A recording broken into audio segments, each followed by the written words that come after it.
Hi, I'm Will Bruin, and I was just recognized as a Seattle Sounders legend. Now I get to do voice reads for the Sounder at Heart podcast network. Here we go. Come on! Hey, O'Shan! Let's go! The Seattle Sounders have done it! MLS Cup winners! The Sounders rule the region! Seattle Sounders is campeón!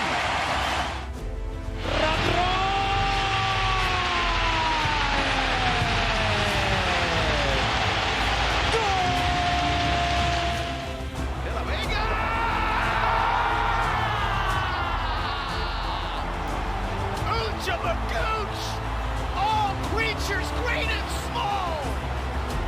Rothrock going to collect it. He does just about. Runs into the advertising awning. Low to our left. Ball goes in. Oh, what a cross! And what a goal!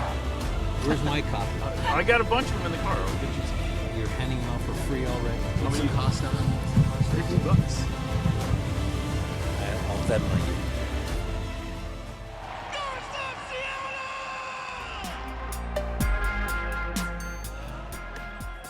This episode of Nos Audietis is sponsored by Full Pull Wines, a Seattle-based wine retailer and proud sponsor of Nos Audietis since 2011. Full Pull was founded in 2009, is based in Seattle, and is owned and operated by longtime Sounders supporters. They offer the best boutique wines of the world to members of their mailing list, with special focus on their home, the Pacific Northwest. Welcome back to another episode of Nos Audietis, part of the Sounder at Heart podcast network, sponsored by Full Pull Wines and our subscribers.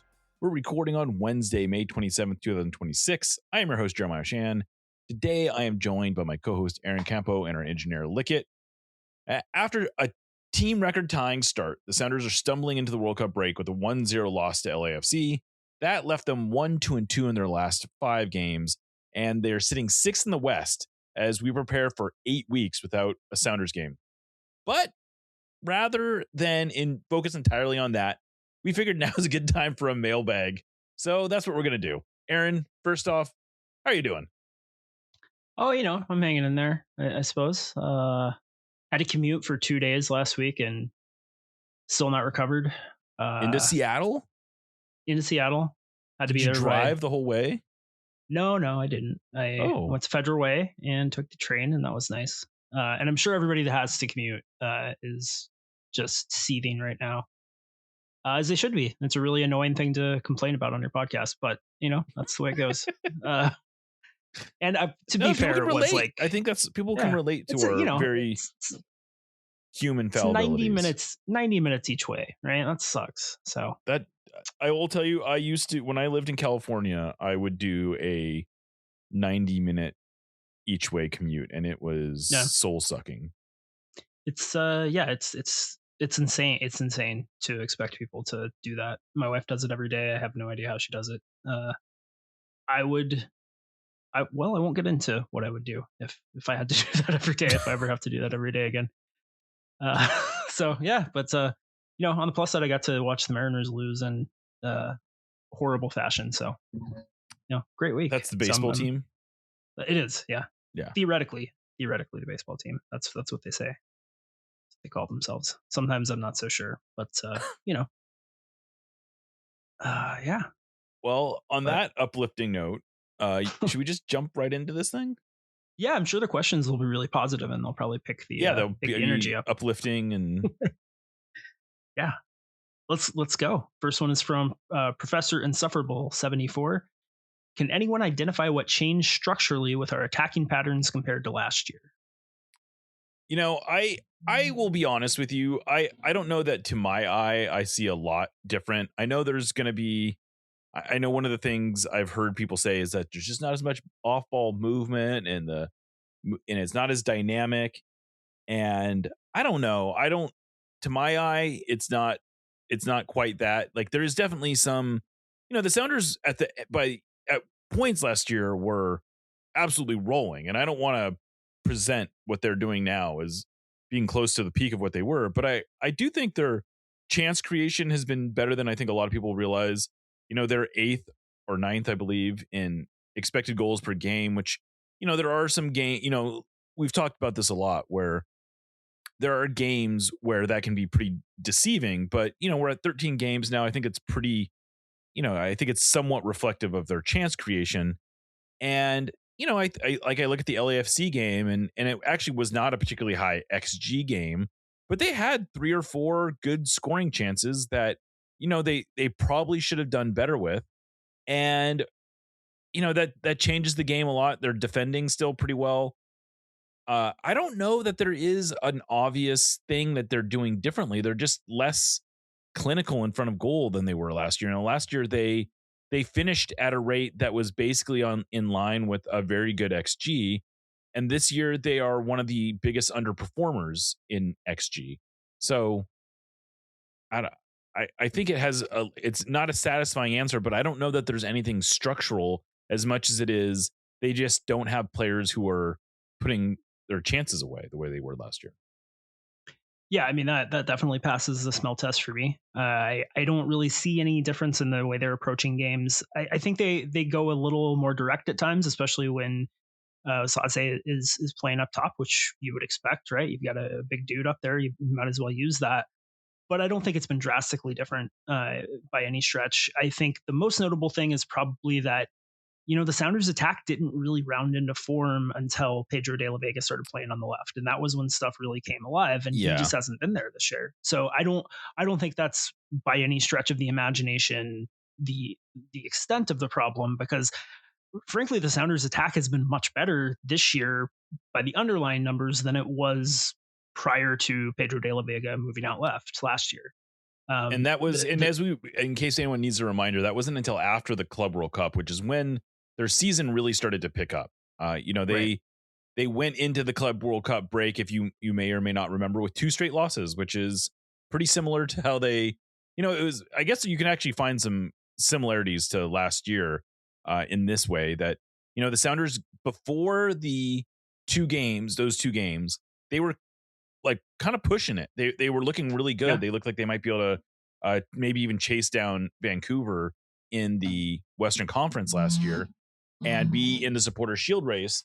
And then they lost to Minnesota at home, and then they lost that horrible game to Vancouver on the road, where Vancouver was missing a whole bunch of guys due to illness, and they just came out completely flat and got pummeled by Vancouver. And then they kind of turned things around in the Club World Cup. We don't have to get into all that, but I think I bring it up though, because there's plenty of reason to think that they can still improve, that this last 5 games is not indicative necessarily of the way their season is going to go. And in fact, I looked this up recently because someone made the statement that every Supporter Shield winning team goes through a stretch like the Sounders just did. And that didn't sound right to me, but I mean, I didn't go and check every team, but I can tell you the last 2 years that the Philadelphia Union and Inter Miami both had stretches where they had fewer 5-game stretches where they had fewer than the Sounders did in this last 5-game stretch. So if this is the low point, that's great. Now, it's always hard to see the top of the hole when you're at the depth of it, but the Sounders are not in a bad position. There's plenty to think that they can turn around. And if and it's a big if De La Vega comes back and is fully fit at some point, before we get too deep into the season, it could happen. It certainly could. Yep. Oh, I guess I ask you the question now. That's how this goes. All right. This is from, it's been a while since we did one of these. We're rusty. Yeah. And I should, that's a good reminder. We try to do these once a month. We have not done, we did not do one for a while. We have not done one for a while.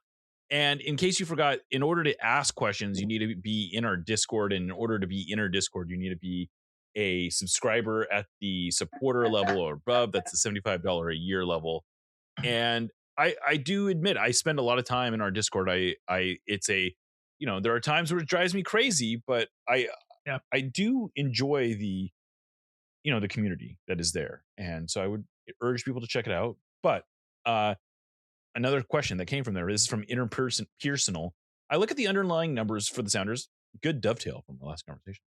And I see that Jordan Morris leading the squad in XG plus XA per 90. Yet, a lot of folks seem to think the Sounders don't have a starting striker, and that a TAM U22 player is going to change that. If the underlying numbers say that Morris is as effective as up top as ever, wouldn't it make more sense to target another position than to add a fourth or fifth striker option? I don't think it will come as a shock that I largely agree with this. I do think that Jordan has not played a lot at the 9 this year. He hasn't been super effective when he has. I don't think anybody's arguing that he has. He has not put the ball in the back of the net. And one of the things that I've been really frustrated about this year is that I think the underlying numbers are good. I think the Sounders are creating chances. I think that the luck will even out. But I think the guys who are paid to put the ball in the back of the net need to put the ball in the back of the net. Yeah. I think it's okay to be frustrated by that. But at the same time, I do think Jordan is largely the same guy he always has been. I see people say, "Oh, he doesn't have the speed that he used to. He's getting bullied off the ball in ways he didn't used to." And I just haven't seen that, frankly. I think that when players are struggling, people look for whatever the most plausible explanation to them is. And Jordan's two greatest weapons diminishing as he ages are plausible explanations. It just doesn't match what I've observed personally. Yeah. And I think if you keep playing him at the 9, he's going to score, probably 10 to 12 goals with the amount of season that they have left, right? However, the problem is that you could say the same thing about most of the other places on the field. Why don't we have quality at this position? Why don't we target a different one? Well, there's quality at all over the midfield, right? Rusnak, Jesus, PDLV when he's back, Rothrock, Paul Arriola, obviously. In the central midfield, that's maybe the thinnest spot, but you've still got Christian, you've got Snyder Brunell, you've got Dotson. You have options there, right? You have Kingston.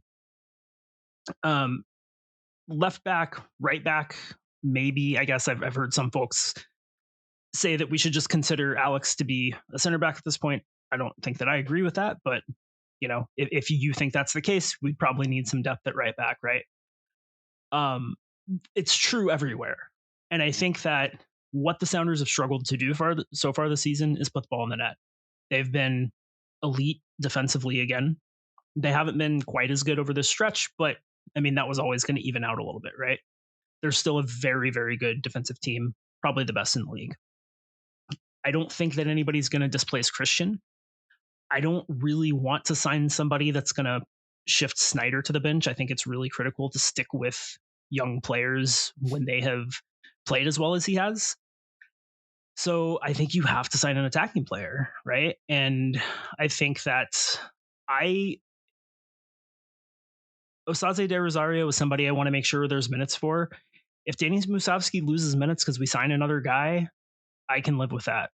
If Jordan Morris can't score and he gets shifted out to the wing and they, change the tactics otherwise, or even he loses his starting spot, if somebody is producing at that number 9 spot, I can live with that. I just think you have to improve the attack somehow. Yeah. And if the best way to do that is signing a striker, that's what you got to do, and you figure it out. Yeah, I think I'm with you there, and I would say I'm somewhat agnostic about what position they add.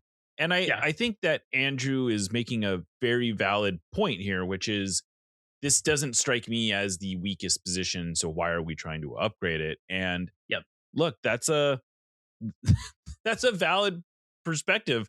I guess my thing is, I don't think the Sounders are like laser focused on finding a 9, but I can see why they, that a 9 is maybe a little easier to identify. And, especially if you're going to, like, I would think that if you sign a 9, probably makes sense to try to move Danny Musovski at the same time. So it's like, it's not going to be, it doesn't necessarily mean you're 4 deep at that position. So I don't know. You probably have to eat salary to do that, for what it's worth, I think. You might, yeah. But, I think that's why you have all this GAM, right? Right. Yeah. So yeah, you're not wrong, I guess is what I'm saying. I just don't, I just think you need to add talent. You need talent. Yeah. Yep. All right. Go ahead. All right. This one is from Spaceman Spliff. Snyder has been awesome this year, earning that starting spot alongside Christian. How soon should we be locking him up to a U22 contract so that we don't end up taking an 80% discount like we did with Obed? I do think that the Obed situation was unique. Like, he got into a specific situation there where, the Sounders tried to do what was right, I think, and they offered him a U22 contract at a time when it made sense. And I think you have to be careful about offering U22 contracts before it makes sense, just because you're afraid of it going sideways. But, Snyder is signed for a few more years. And, I think I wouldn't be upset if they signed him to a U22 deal now. But I also think that there's something to be said about, like, he hasn't done that much. I mean, he looks good. Is he $1 million player right now? I mean, I don't think so. Right. So yeah, I think I want to see a little bit more of Snyder before we give him a U22 deal. Just because you start to set a bad precedent of saying, like, anytime a player shows us anything, really. Right. Yeah, I think that there's this takeaway from the Obed situation that Obed didn't sign the U22 deal and left as soon as he could because he felt disrespected because he wasn't offered it earlier. And I don't think that there's any. Yeah, I don't think that's what it was. I think that Obed had folks that wanted him to be aggressive with his career moves, and there was an opportunity to go to his boyhood club, and they jumped at that. And I think I think they saw that as a possibility farther out, and they didn't want to hamstring themselves in any way. And look, I mean, we talked about it a lot on the show. I don't know that it was the safest approach, but it's pretty impossible to argue with the results. He's playing regularly for Atletico Madrid, and I didn't see that happening. But no, here you go. So it's probably good. It's probably one of the best things in the world that for him at least, that he didn't sign that contract, even though it ended up not being the ideal situation for the Sounders. I don't think you can reasonably expect every player to go that route, and I think it's a really big mistake to, as you said, overcorrect so far in the other direction from that situation, especially because it wasn't necessarily a typical situation, that you end up committing yourself to a long-term deal for a young guy who ends up not being worth the contract. And I know a lot of people would say, well, the contract's off cap, who cares? I mean, think about who the ownership is, right? Like, do we really want to hand out contracts that go poorly? Well, and I also think it's worth noting, a lot of folks act like a U22 contract is the equivalent to a homegrown player contract in terms of the way it hits the cap, and that's not true. You have to elevate a player to the senior roster, which is, a finite thing that you have, and you have to, and they hit the cap at $200,000 right now. Snyder Brunell is off cap and is a supplemental roster spot. Like, those are not insignificant things to consider. And by the way, he's signed through December, or he's got an option through December of 2029. So the Sounders have him for quite a long time. They're in no rush. I think it would be, at the very least, I think you have until this offseason to make that adjustment. And it's not. Yeah. If the difference between signing him to a U22 deal is do it now, or he's gonna spend 3 years playing out his contract, I mean, I don't know. I guess that's a risk you take. Right. Yeah. I also think you have to also consider how other players on the roster are going to react. Right. To a kid who has played really well and done, I think, more than people expected, but has still been not like he hasn't been an all-star this year. I mean, he doesn't have a goal or an assist. I mean, that's just right. Yeah. And how, if you're a veteran, how are you going to react to that? Like, when you had to scrap and claw your way, like, and right. Exactly. All right. This is from MCB. As much as it's not fun, I think the team management will be vindicated for doing nothing in the summer window. Areola coming back alone will juice the attack, and finishing luck will even out. If Pedro is 3/4 of his best, the team will be a wagon. Do you disagree? I do. And not on the merits of the argument that the Sounders can, if the argument is that the Sounders can not do anything in the summer window and probably they'll be fine, sure. I don't disagree with that. That's not the only reason to do something in the summer window, is that you're gonna, like, people are frustrated with the lack of signings. People are frustrated with the Sounders doing enough to get into the playoffs and hopefully they can make a run. People are frustrated with the penny pinching. A lot of these guys, as much as I love them, man, like, they've been on the roster forever and ever and ever, and they've been the backbone of the team forever. And I appreciate it. That's great. But I think it's okay to want to see some new guys every now and then, you know? And every window we go every summer window we go without making a signing, you know, in the off season, there were signings, but they were basically just replacing guys that left. It's a little more frustrating for people. And I find the argument that, well, look, the team is fine, we don't need to improve that much, I find it a little less compelling.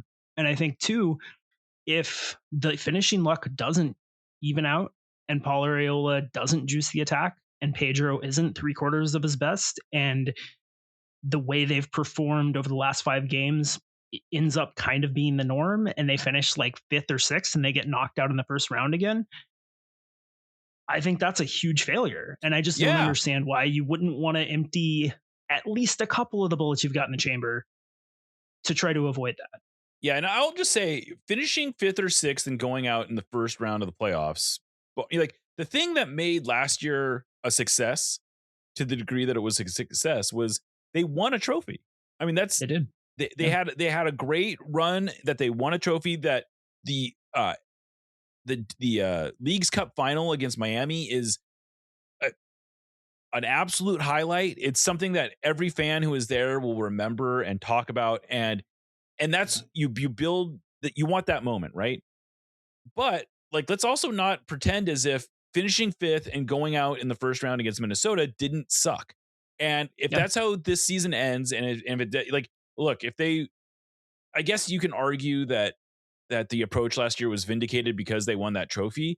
But I think you can also argue that it wasn't vindicated, that it wasn't, like, for all the good feelings about, you know, when Craig said, well, I'm glad we didn't sign a striker because we wouldn't have known that it wouldn't have given Osaze a chance to shine.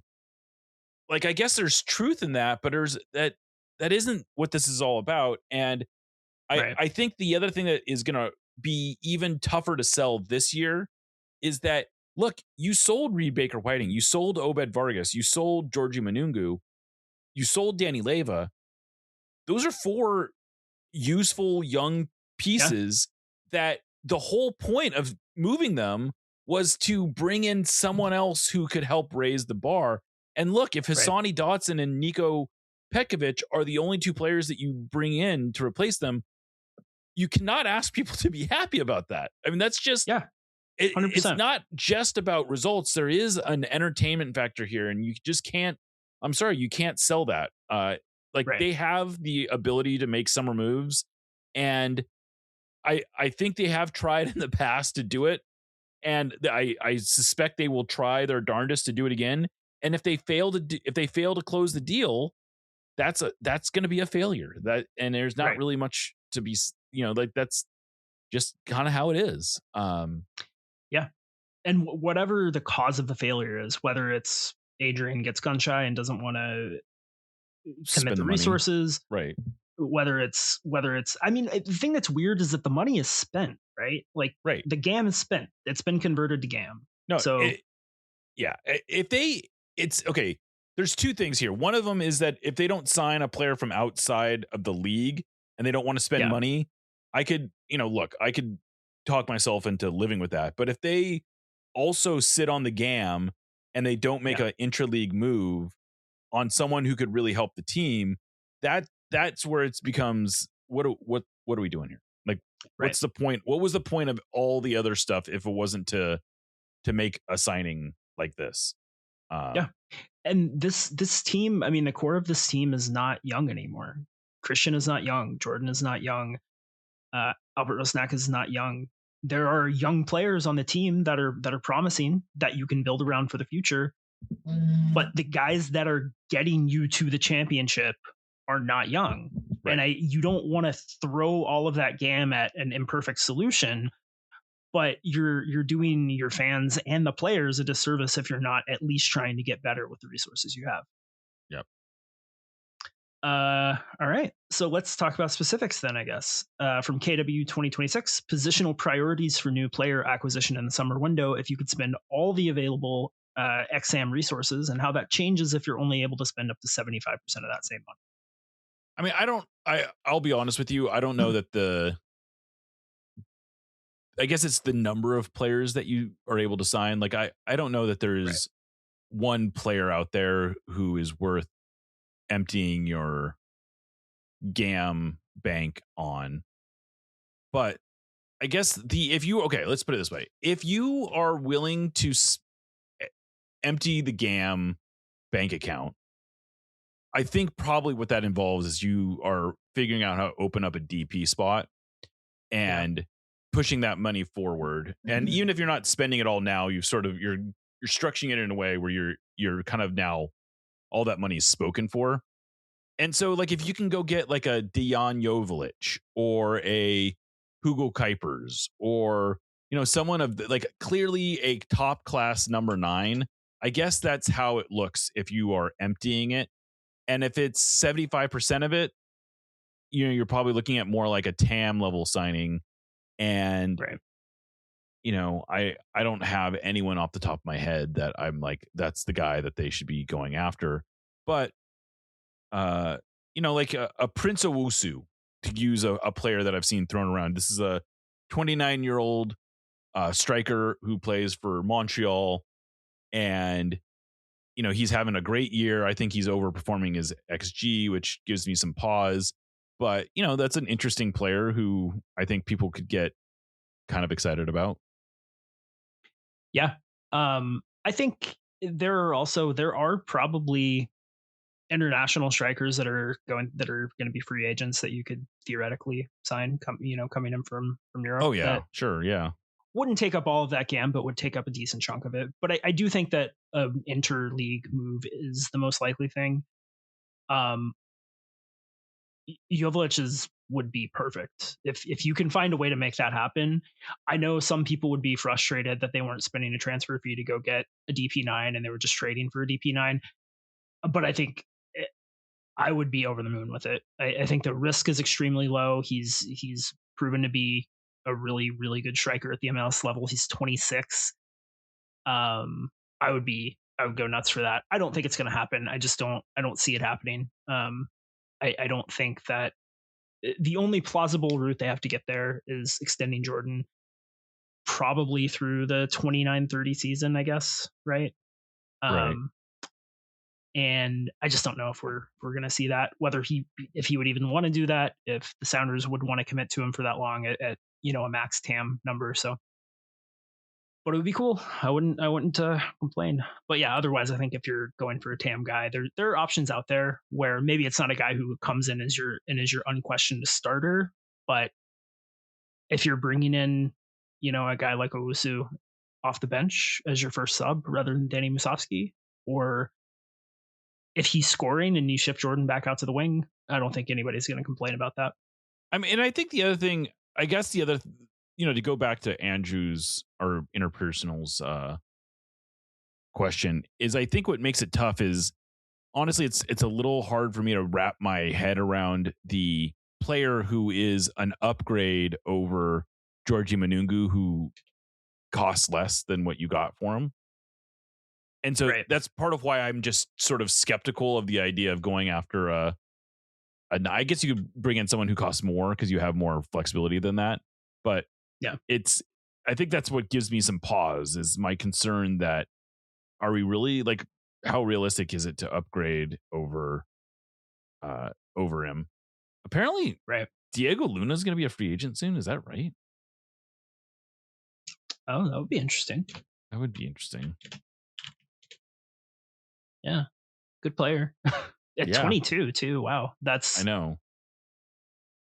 Good for him. He's gonna make some money. I think he's probably gonna be. It looks like he has club options coming up. So. Oh, okay, gotcha. Okay. Yeah. But he is out of contract at the end of 26. But you would think he's probably in line for a DP extension if anyone is. Yeah, nothing else. Yeah, you've put the idea of Jovic in my head, and I'm annoyed at you about that because it's. I know that it's not going to happen, and. All right. Yeah. It's all goody wants to know. It feels as if our team has a very high number of good to great players, but very few, if any, top tier talents. I don't disagree with that. I'd call that a high floor, low ceiling roster. Are y'all aware of any correlation between teams which prioritize high floor, low ceiling rosters versus low floor, high ceiling rosters in the context of success, long-term stability, and ability to perform in must-win games? I think that would be a really difficult thing to try to quantify, because who's determining what the what that means. I do know that there is no correlation between spending. There is a mild correlation, I should say. There's not no correlation. There's a very mild correlation between spending and success. In MLS. In MLS, right? Elsewhere, there's a huge correlation between wages, not transfer spending. To be clear, there's very little correlation between transfer spending, but wages and success, there's a huge correlation. So yeah, I mean, I think the MLS roster rules mean everybody is going to be spending about the same money on all but a few players, and so it's more important to pay the players that you have some freedom, make sure you're getting the right ones. So yeah, I mean, I think that it's the best measure we have to determine that is that there's not really a strong correlation. And to be clear, the correlation is more shows that you have to spend some money rather than it literally doesn't matter, right? It's which I did think was an interesting little tidbit that came out of the salary data was that the teams who are way at the bottom of the spend are pretty much the worst teams in the league. Right. But there does seem to be sort of like a level like around the 27th, 26th highest spending team where it's like the difference between them and the fourth highest spending team is almost non-existent on a correlation basis.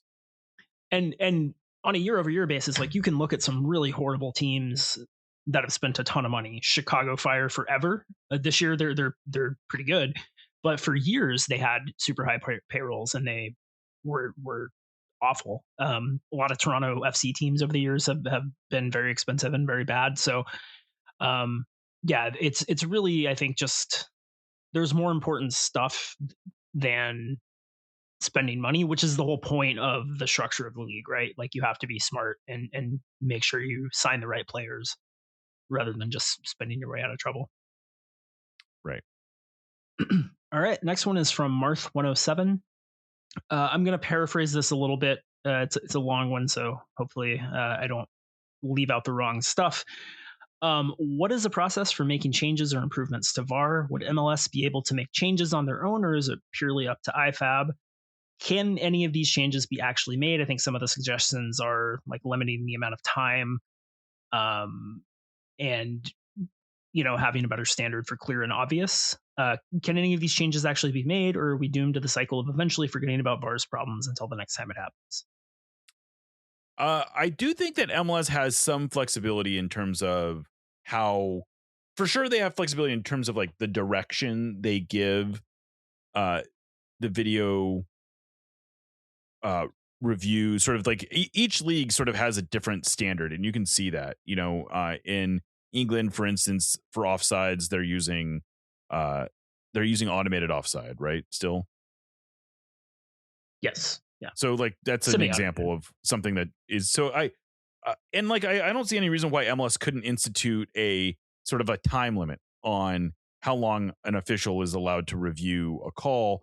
I do think that I think they actually have tried to clarify what clear and obvious is, and it just isn't, like that's just not, it's Right. like what's clear and obvious to one person is different from another. Right. And even in CONCACAF, they actually don't use clear and obvious. I guess they have some different standard, but yeah, I mean, the short answer is yes. MLS does have the ability to make the kind of changes that you're talking about. I think I would be, like I don't mind the way VAR works on a broad level. There are individual calls that still frustrate me a lot, but Sure. I still find it compelling that the most egregious mistakes are usually fixed. And I've heard people suggest that it's like we used to argue about refereeing less than we do now, and I don't. That's insane. That's an insane so thing crazy. for me to hear. Yeah. Like, yeah. It's crazy. I think you really have to like work hard to forget how much time we spent talking about officiating in the pre-VAR days. Yeah. And like just offside debates and all that kind of stuff, right? Yeah. Yeah, I think MLS does a pretty good job with her VAR implementation. I would not mind seeing a time limit. I would prefer it if offside was not reviewable and it was just the call on the field, personally. But otherwise, I think it's generally pretty good. I think the issue with it is that the whole, like the way that VAR is kind of sold is that this fixes officiating. We'll get all the calls right. And that's crazy. And that shouldn't be the way it's presented. It should be like this is a tool that helps us get closer to perfect, right? But these are still humans. Decisions are still subjective. The rules of the game are subjective to a large degree. Some aren't, right? Like there's an objective standard for what offside is. But everything else is open to interpretation to some degree or another. And so I think acknowledging that and just saying like, look, like we got multiple people's opinions on it. Everybody weighed in and this was the call that ended up being made rather than this is the right call. I find the VAR reviews a little like the VAR post-game analysis thing that they do a little frustrating for that reason, because it's like you're pretending like this is a binary thing and there's clearly human judgment at play, and that's fine. But anyway, it could be worse. MLS does VAR a lot better than a lot of other leagues, but a few minor changes would be nice. Yeah. All right. Well, this one's coming from Dorcas. Champions Cup has switched to a 1-game final. Would you switch that back to a 2-game final? Why or why not? Would Campeones Cup be better if it was 2 games also? Why won't MLS switch to 3-game first round of the playoffs to a point system, first to 5 points with 1 point for a tie and 3 for a win? I wouldn't mind the Champions Cup final being a single game if it was a neutral site from a competitive standpoint. It doesn't make any sense from a financial standpoint to have the Champions Cup final being a neutral site. So I would personally switch back to the 2-game final. I don't think there's any chance in the world that happens. But I think competitively, it just doesn't make sense to have a team host a knockout final. I just, and whatever standard you're using for, well, they earned that spot, and then come on, like what I think it makes a lot more sense in a league where you can say they earned home field advantage over a long season, but they're doing it in Champions Cup where you theoretically earn it in how you play in the tournament, but you're playing very different opponents. It's very stupid. It makes no sense. I don't like it at all. I think it should go back to a 2-game final. Like, unless you said, if we get to a point where we can have a CONCACAF Champions Cup at a neutral site and have any expectation that people will care and show up, that's fine and good. But I do not getting to that point. think we're anywhere near that point, and I would not want to see that. I had to honestly, when they said Campeones Cup, I actually was like, I'm not sure I know what Campeones Cup is, and I do know what it is. It's the winner of Liga MX versus the winner of MLS. No, I forget every year. What are we talking? Do not need a 2-game final for that. They shouldn't. It really should exist. And for the playoff system, I mean, they should get rid of the playoff system they have now, but they're probably going to. So I have been a champion of this format that he is talking about, which is instead of I do like it for instead sure. of it 2 wins, it should be a first to 5 points, and the way it would work, in case people are wondering, is you get 1 point for a tie, you get 3 points for a win, and then you would have you'd have at the end of a shootout, you would have you would, I guess you would get 3 points in that. But you only have the shootout if it's tied in the third last game, game. right? Right. So in that event, the Sounders would have gone through over Minnesota. Right.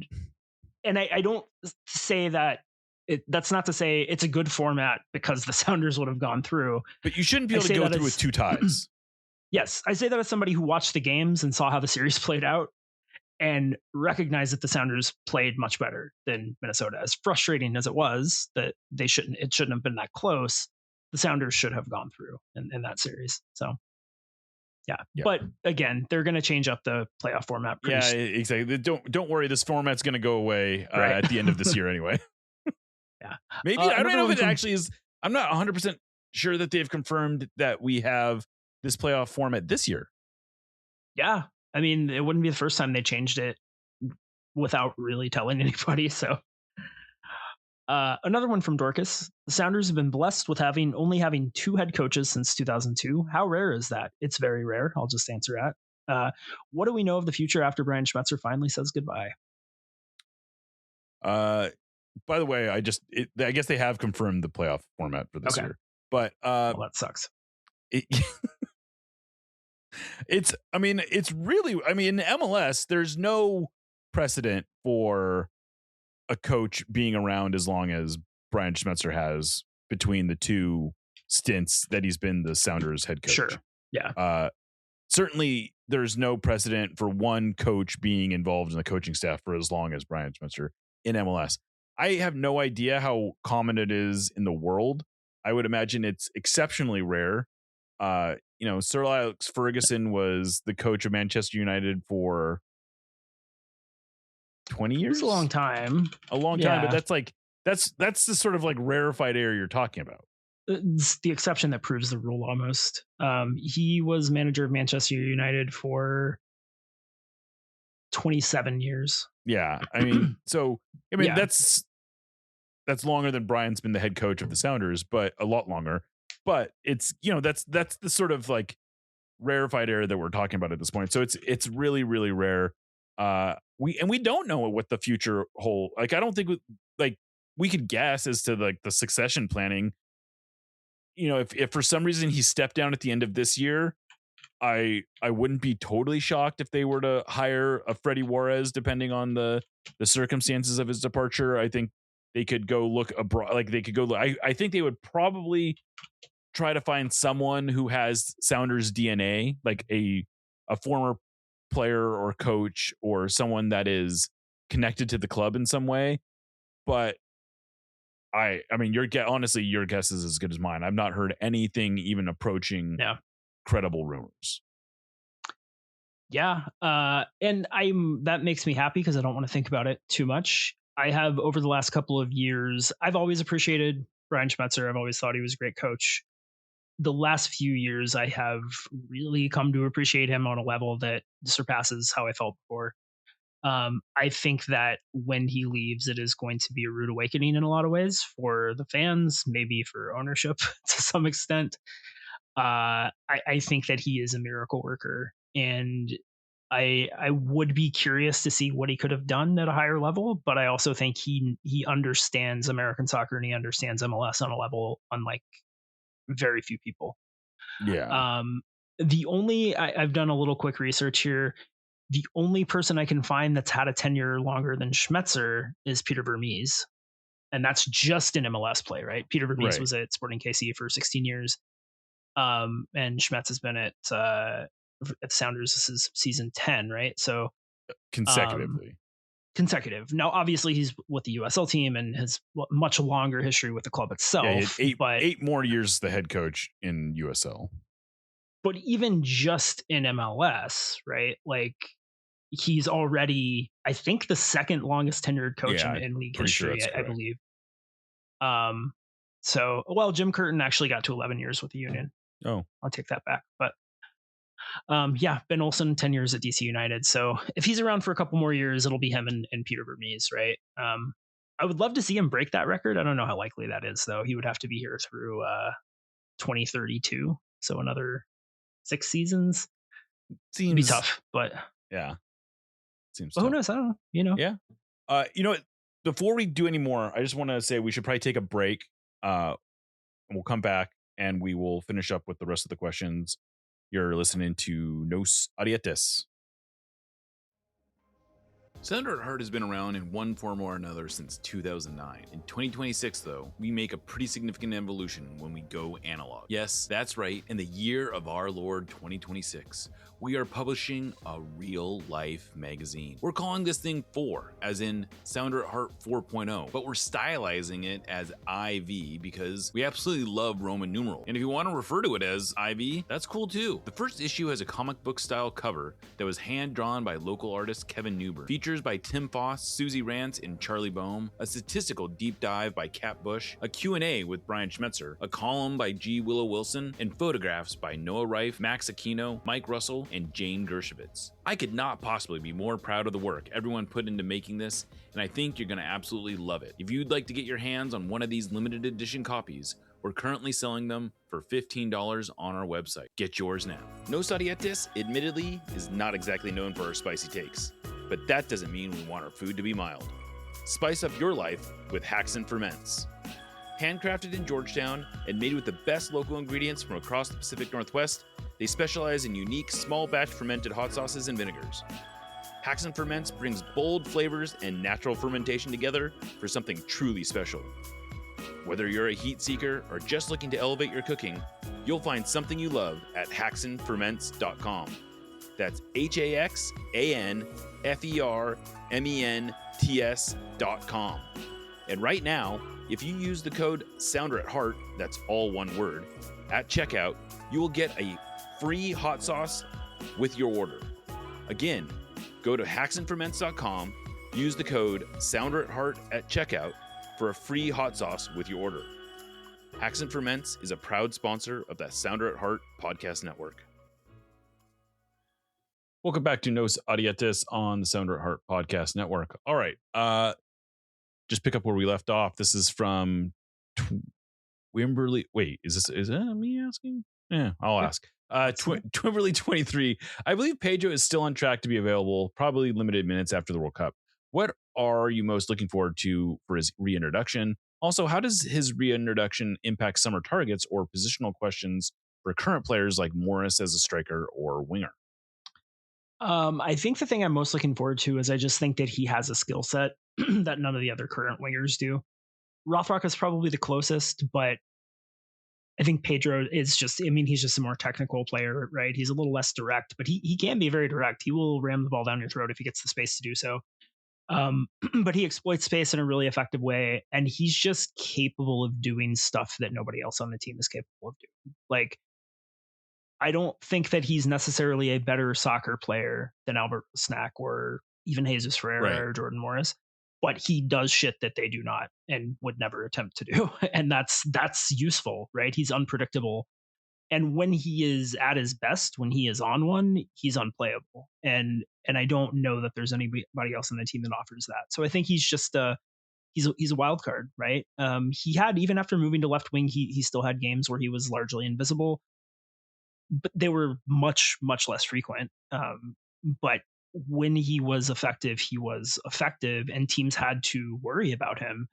And I think that's the biggest thing. I think it probably does have to impact, potential summer targets to some degree. But like we talked about earlier with, the question of why you would go out and sign another striker, I just think they need help in the attacking band, and whatever the best player they can get with the resources they have to provide that help, I think is what they have to do, and figure it out later. Yeah. I would, I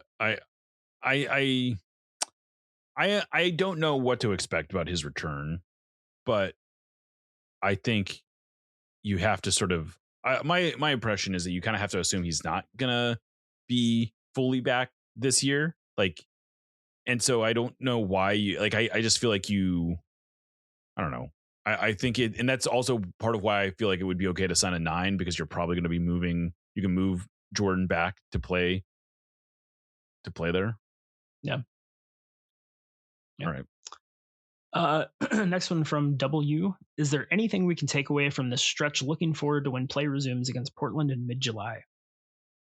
I mean, I think any stretch of games you have to take somewhat seriously. Like, you can't, I think it would be a mistake to look at these 5 games and say, oh, that was a aberration, even though we were about as healthy as we'd been all year. And like, yeah, there's something to be taken away. And I think the thing that you take away is that this team still lacks like a great offensive player, like a real ceiling raising offensive player. And you are prone to stretches like this. Like, any team is prone to stretches like this. And so you should be doing what you can to safeguard against it, I suppose. Yeah. Yeah, I don't think I really have anything else to add to that. I think that they are better than this stretch. Yeah. For sure. But I think that it's a reminder that they're probably not on par with the greatest teams in MLS history. Right. Yeah. Yeah. I mean, I think that's fair. You know, the teams that are at the top of the standings right now are trending like record setters. And I don't think that this Sounders team is a record setter. That said, I don't think they're far off from Nashville. I don't think they're far off. I mean, they beat Vancouver twice. They beat San Jose twice. So, you know, It's tough to say. Yeah. Tough to say. All right, this is from Boomstick 315. Do you think the World Cup is going to actually have any positive impact on MLS? First World Cup question. I mean, I don't know. Is it going to raise the profile of the league in any way? I don't think so. I was watching some scrolling Instagram the other day and saw a clip of like, I think it was like 5th division English soccer, right? And the top comment, thousands of upvotes, was like, well, it might be 5th division, but it's still better than MLS. Like, people are going to have like the perception of the league that they have, and there's literally nothing yet. Like, the best player to ever play the sport has played here for several years, and hasn't really done anything that much more impressive in terms of like personal achievements than he did anywhere else. Right. And like, so in that sense, I don't think so. In the sense that some MLS players might feature and make their team some money, maybe that helps. In the sense that maybe, you know, some players who were skeptical of coming to the US decide they like it. I mean, I think that one's probably a little less likely than the others, but I mean, that seems vaguely possible. You know, like, I love the idea of someone from Belgium falling in love with Seattle and saying I'll take I'll just like, let me stay here and we'll figure out the money later. Yeah. I don't think that's like out of the realm of possibility. No. And the same is probably true of some other MLS cities. Vancouver, I could see very easily that happening, you know? And I could see the global profile of individual cities raising. Like, I really do think at the end of this, a lot of people in the world, including very good soccer players, are going to see like, holy shit, Seattle is really amazing city. Like, what a like Seattle, I really think is going to come out looking very good in this thing. I think Vancouver is going to come out looking really good. And, you know, and so I could see it sort of attracting talent. I don't know that the average soccer fan in the United States, who frankly is who we should be most interested in attracting, is going to be moved one way or the other by this. Yeah, I think that's the thing, right? Is like, there's this, and I'm not, this has nothing to do with what Boomstick is saying. We're just, you know, freestyling now, but there's this perception that like the most important thing about MLS and its place in the world is what Europeans think about it. And I don't care what, like, on the list of things about the country I live in, Europeans care about, MLS is way, way down on the list of things I'm concerned about. Right. And that was true, you know, 10 years ago. It's certainly true now. But Americans, like, yeah, I do like, because that's the thing that's going to continue leveling the league up, right? Is getting Americans hooked on it. And I do think they did a pretty good job of capitalizing on that momentum after 2014. The league went through a pretty rapid period of growth after that. And so I think in that sense, when the World Cup captures the attention of Americans, MLS tends to do pretty well in the wake of that. So in that sense, maybe. Although I think Matt Doyle is where I got this from, but I think he said that the league that stands to benefit the most from this World Cup is probably the Premier League. And yes, like that, I really do think is probably true. Like whatever the Premier League rights sold for last time, I would imagine they could probably 2x that at least in the United States. And I think the World Cup is going to do a lot to raise the profile of soccer in the country. And so there might be some trickle down positivity that comes to MLS as a result of that. But I do not think that this World Cup is going to be in any way transformational for the league. And I put that mostly on, on some level, I don't know what the upside potential really was, but the league has not done virtually anything to capitalize on this moment. And if I can take another digression just a little bit, I got an advanced copy of Paul Tenorio's book, The Messi Effect, and there is actually an excerpt from the book in our magazine that is currently being sold. So if you want to go get that and get a look at this excerpt, you're welcome to do that. Go to sounderheart.com to buy the magazine. But his point, like the theme of this whole article, is that Messi came in and he provided this moment for MLS to capitalize and say, look, if Messi coming in cannot just be about Messi selling a bunch of shirts. It has to be bigger. And that's what the Beckham thing was. It brought in a whole big change to the league structure and the way they thought about things. And the book essentially says MLS missed the opportunity to do that. And, maybe that's not completely gone because Messi's still here, but they certainly missed on the opportunity to fully capitalize on the World Cup. And I think that that's probably true. So that's too bad. Yeah. Maybe good for, I don't know. In some ways, I don't think that's so bad for us as fans of the Sounders. Like it's like we've got a few more years where even without being the most high spending team, we can still be competitive. Right. Yeah. That's true. I do think that the Premier League being the league to benefit most from the World Cup is some real sports explains the world kind of shit, isn't it? Yeah. All right, this one's from Look Forward. Which teams are you looking forward to watching in the World Cup and why? For the quality of play, for the potential drama and chaos agents? Other than the USA, who will you be rooting for? That's a bold assumption right there, brother. And second part of the question kind of piggybacks on what we were just talking about. Which of Belgium's players should we be rooting for to fall in love with Seattle and want to stay? All right, let's take within reason. I mean, I don't know. Is Lukaku so far outside of our... Like, I realize he's a little on the older side. He is on the team, right? Yeah, he's 33. Yeah, I mean, he's a little older, but like just turned 33. He so, can, give me a little piece of that action. I'll take it. Sure. I have to open up a DP spot. Yeah. He would definitely require a DP spot. But, All right. My two favorite Belgian players both play for Villa, so can't have them. Why not? Because we need them. We're playing the Champions League next year, brother. Need all hands on deck. How surreal is that? Yeah, I mean, it feels weirder than the last time, which is saying something because that felt really weird. Just because I didn't think it was ever going to happen again. So now that's like twice in 3 years. So it's it feels like a thing now. It's crazy. Yeah, it's pretty wild. Yeah, anyway, I would say if anyone, I'll just say this: if anyone from Belgium falls in love with Seattle and we're able to get them as a result of that, it's like I would take it. Like I don't know that there's anyone on Belgium's roster who would not immediately help the Sounders. That's probably true. Yeah, I mean, I think there are players, young guys, who maybe wouldn't break into the lineup right away, but they're probably going to be extremely good players. So.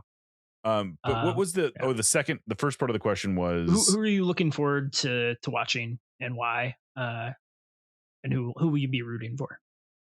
I mean, I guess I'm becoming interested in Belgium just because they're going to be training here. Sure. Yeah.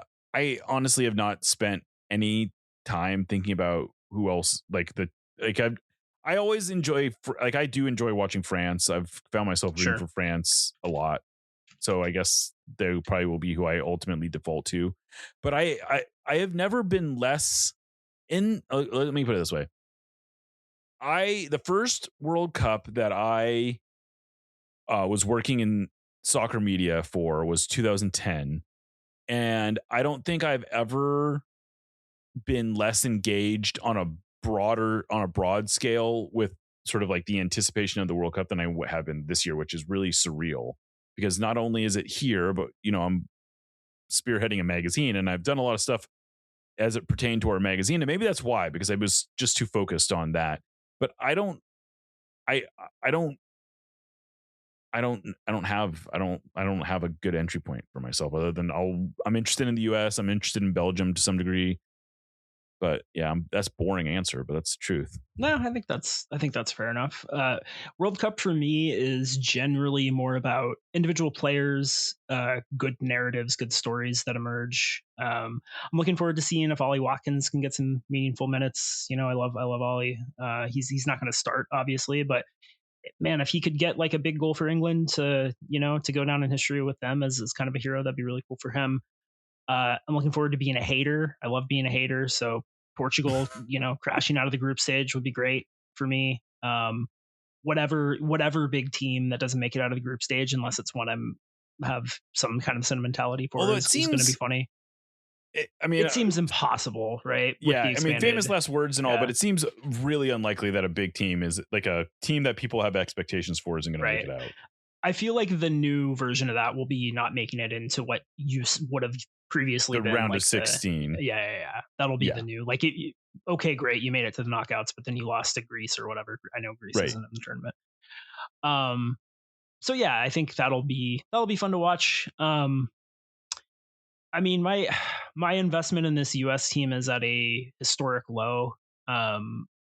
I hope Christian gets a chance to play and does well. That might be the thing I'm most interested in. Yeah, that's the thing I care about the most, right? I hope he gets to play some meaningful minutes, and I hope he shows well. I just find it really hard to connect with this team for a lot of reasons. If they make a run, I'm sure that'll change. I'm sure, my Grinch heart will grow 3 sizes, but for now, it just feels like it's going to be really hard for me to get super invested in the US this year, aside from Christian. Well, I'll tell you, I'm really happy this question's for you because I barely I'm know being pandered to, and for the record, I love it. All right, well, this is from Andrew, and he says, Swerve, Darby, or Nick Wayne, who would make the best summer signing? I honestly don't know who any of those 3 people are. That's probably for the best. So all 3 are local boys, right? Swerve from Tacoma, although he grew up in Olympia.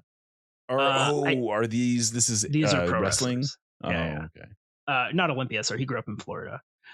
Swerve is the best athlete of the 3. He's got the best size of the 3.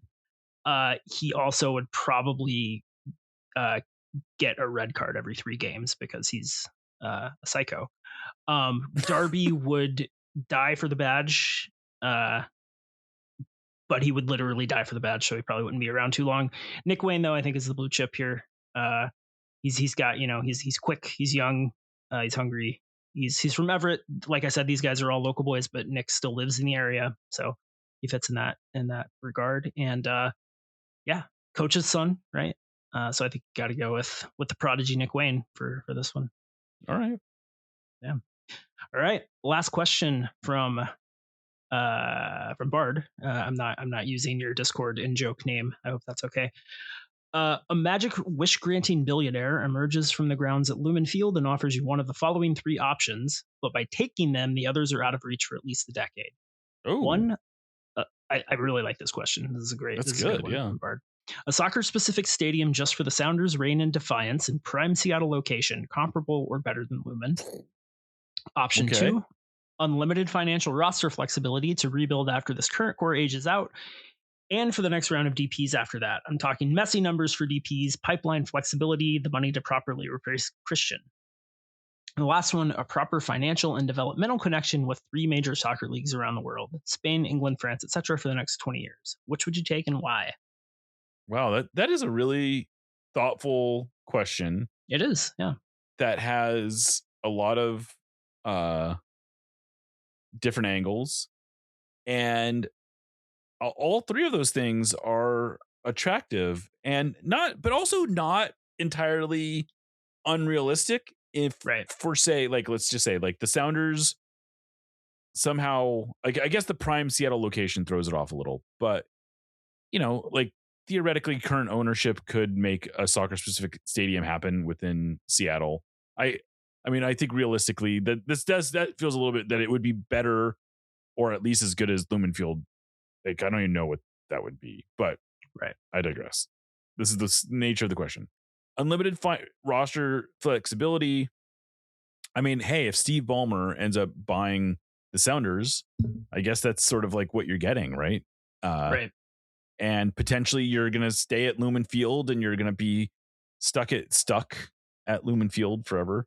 Or a proper financial development connection with 3 major soccer leagues. I mean, that's probably, I mean, let's be honest. Number 3 might be the most sustainable for a long-term success.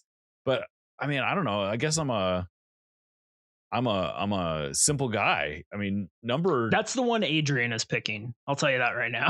Right, exactly. But number 2, I'm a sucker. I would love to root for a team that has like that kind of roster flexibility. Like, it would be, especially since it probably means you're still, like, I love Lumen Field. I don't feel the need to leave Lumen Field and just to have a soccer specific stadium. Like, that's a great point. Yeah, if you don't need the money that a soccer specific, that's a good point. Right. I'm thinking now. Yeah. My answer was the stadium because I think it gives you a lot of what the second option gives you, right? If the Sounders are gifted a stadium that they control in downtown Seattle, they're going to be making a lot of money. The nature of the question is that you can't, that the sustainability then, or that the money is out of reach for at least a decade. Well, the unlimited financial roster flexibility is out of reach. But I think, I mean, look, if we're just saying nothing about the amount of money that the Sounders spend changes, they still spend like they don't control their own stadium and all you're getting out of it is a soccer specific stadium in downtown. Right. Absolutely. It's the second one, right? Okay. Because I'm with you. I don't care about being in a soccer specific stadium, but if it's, you get the stadium and all the benefits from it, you just don't have unlimited financial roster flexibility. Like, they're still going to run the club as a sustainable business. They're not going to spend beyond their means, blah, blah, blah, blah, blah. I think I'll take this. I think I'd take the stadium if they get to spend the money. Yeah. I mean, I guess that I do think there's something to be said about a proper financial development, because I do think that sort of sets you up for many more decades than that's true. It's true. Then like the potential, because I will say the danger with the second option, which I am like a moth to light, I guess. But the danger with that is that once your rich owner gets tired of you, that the money well dries up unless there's a sustainable kind of project behind it. And there's nothing that's necessarily sustainable about spending a bunch of money. I mean, that's sort of the Arthur Blank, I guess you could say, like, if you could be, number 2 honestly feels a lot like Atlanta United right now. Right. Yeah. But that would be fun. I mean, that's the thing, right? Like, if it was run better. You've got me thinking again, because it was run by the guys who brought a Champions League trophy to Seattle, and they got worse. So it's like, you would have to, like, this is not a slight against Craig Weibel, but I don't think I'd want Craig Weibel in charge of running a team with unlimited financial roster flexibility, right? I don't know if he's the most appropriate guy for that. But I don't think Garth Lagerwey is either, right? Like, I mean, this is the thing. This is what the fascinating thing is that there's actually no good example of a team in MLS that has sort of this unlimited financial flexibility and has been able to translate that into sustained success. Right. Except to the degree that Miami has. But like, does anyone think that Miami is being run by, like, so much of what their success revolves around literally just signing Messi and sort of like the extra powers that gives you to attract more sort of like very talented people who are sometimes willing to play for less than their market rate. And because they like, spent I don't know they spent too much money. They broke the rules to spend too much money for years and were terrible. Right. And so it's like number 2 might be a poison chalice. I mean, that could be the reality, at least the way MLS is currently structured. I wonder if it's a when you have a hammer, everything looks like a nail problem, where instead of taking like a holistic view of your roster and how they're gonna, you're just like, we'll spend money. You're just churning through DPs over and over and over again, thinking they're going to be the magic bullet. Yeah. I mean, I'm not going to change my answer, but I do think that I think there's a lot of nuance to the correct answer. I'm with you. I came in thinking it was very obviously the stadium, and I don't know anymore. But yeah. Good question. Thanks, Bard. Yeah, I gotta hand it to you, that one. That's one of the more thought-provoking questions we've had in doing this for a long time, to be honest with you. So thank you. Hopefully everyone enjoyed that. We're gonna especially their question about pro wrestling that was really too exactly for me alone. We're gonna still be doing shows during this break. I honestly don't know our exact cadence for it what it will be. I am going to be doing a show with Nico later in the week. We are going to be doing interviews. We'll have interview shows. I don't know that Aaron and I are going to be doing a whole lot of proper shows like this. There's going to be a lot of content on this channel. I just don't know exactly what it will look like, but we'll have plenty of audio content for you to consume. We're going to have lots of digital content for you to consume as well. So don't get too worried, but it's going to look, we've never had this where we've had 8 weeks off in the middle of the season. It's pretty crazy. I think we'll probably try to do a monthly mailbag. Every month. I would check in. Yeah, we can at least do a couple more mailbags. Get back into that cadence as well. But yeah, that would be good for us. In the meantime, go out and buy 4. That's the Sounder at Heart magazine.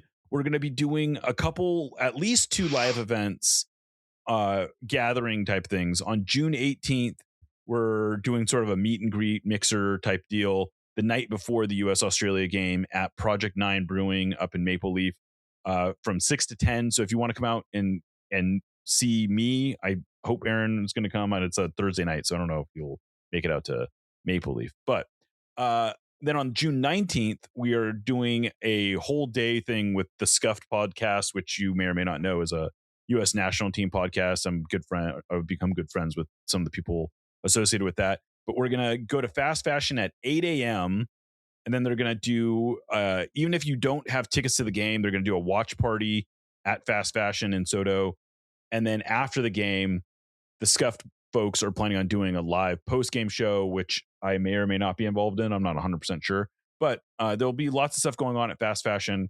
We're going to try to do a couple other events, potentially just to, if for no other reason, to give people a chance to buy our magazine in person. But so keep tuned in, and I guess we'll get out of here, Aaron. Sounds like a plan. All right. Well, thank you for listening. Once again, thank you to our sponsor, Full Pool Wines. Thank you to all of our subscribers. With all that, I should get out of here. This is No Audietis, part of the Sounder at Heart Podcast Network. I am Jeremiah Oshan. This is Aaron Campo and Lickett. Thank you for listening, and remember, you'll never get alone.